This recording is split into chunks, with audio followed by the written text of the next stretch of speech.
You must be my patron. My agent told me all about you. Sit down.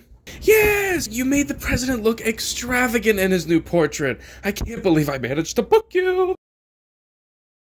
You know, your agent never actually told me how much this is gonna cost, but I'm sure it's worth it.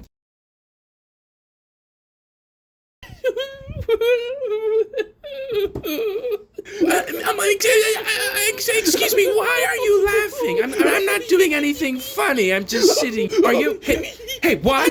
I don't look like this. Mm-mm. You're ugly. I am not paying for this. You better leave. I'm gonna sneeze. Oh, you go ahead, mister. I dare you. Make my day. In fact, this appointment is canceled. Okay? Canceled. And I'm going to my attorney, and I'm making a 1-star review here. Ow!